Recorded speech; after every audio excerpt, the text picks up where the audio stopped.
رياض قبيسي يمنح جائزة نايت العالمية ويهدي جائزته إلى الشهيد عصام عبدلله متميزا على مستوى العالم.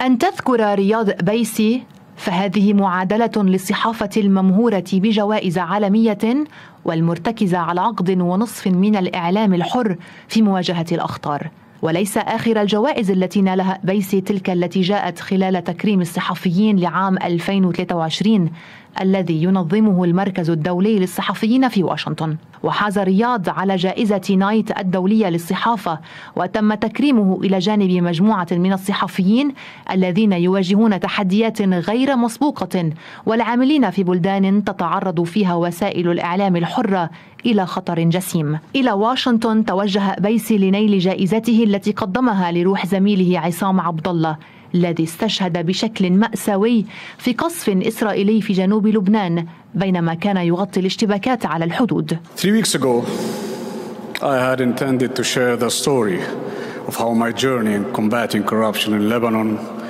began 12 years ago.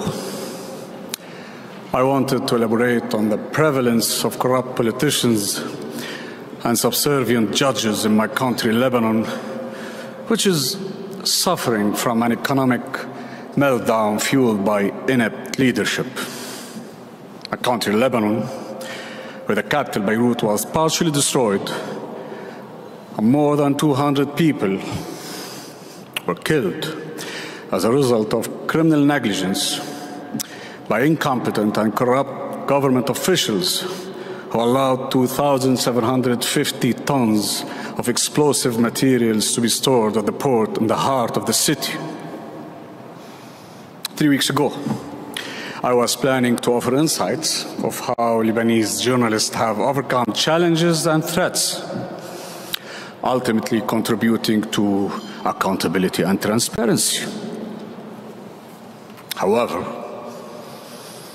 3 weeks ago, a friend of mine was tragically killed with an Israeli shell fire southern Lebanon while covering border clashes. 4 more journalists sustained serious injuries. His name is عصام Abdullah, a Reuters video journalist. By the time of his death, when he was killed with an Israeli shell fire, he was doing nothing more controversial than providing a live video link for broadcasters. He was shelled, despite the fact that his clothing clearly distinguished him as a press, and he and the rest of his colleagues were filming in an agreed location. عصام paid the ultimate price for his pursuit for the truth. I dedicate this award to عصام and to my Lebanese colleagues who have frequently placed themselves in harm's way to reveal the truth. Regrettably, with a catastrophic death toll, definitely this is not an appropriate moment for me to celebrate an award that I've long aspired to attain. Instead, I see it as an opportunity to advocate for a balanced and objective media coverage of the ongoing conflict in the region. And I'm not talking about impartiality. Balanced and objective and factual media coverage of the ongoing conflict in the region, something which many Western media outlets have always championed. Yet unfortunately, some fail to achieve. During the past 12 years, I have faced many challenges and setbacks. I've been depressed and frustrated. I even quit investigative journalism for a short period.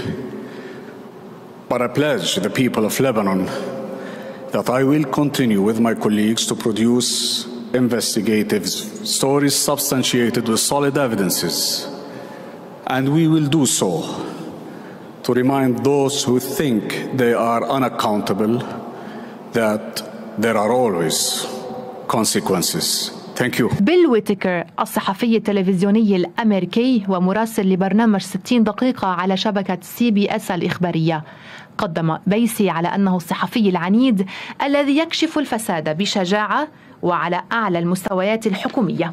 الرائد في مجال الصحافة الاستقصائية جريء ومقدام، وهو من أوائل من فضح الجهات الأمنية والإدارية والوزارية المرتبطة مباشرة بإدخال أكثر من 2700 طن من نترات الأمونيوم إلى مرفأ بيروت. ولعقود من الزمن عمل قبيسي لكشف الفساد في مرفأ بيروت، خاصة المرتبطة بقسم الجمارك، كما أنه وبمساندة فريقه في تلفزيون الجديد كشف مخالفات النخبة السياسية التي تحكم لبنان، والتي تعتبر مسؤولة عن الأزمة الاقتصادية التي دفعت أكثر من نصف السكان للعيش تحت خط الفقر. من I am the one who knocks إلى جائزة نايت، حقق قبيسي في قضايا فساد رفيعة المستوى في لبنان، وأحدث شغفه ومثابرته تأثيرا كبيرا في عالم الصحافة الاستقصائية. وعلى الرغم من الأوقات الصعبة والتهديدات التي تحملها مع فريق عمله وتلفزيون جديد، بقي صامدا في وجه الفساد، فاضحا المخالفات ومتعهدا الاستمرار في تحقيقاته الاستقصائية، مذكرا أولئك الذين يعتقدون أنهم خارج نطاق المساءلة بأن هناك دائما عواقب.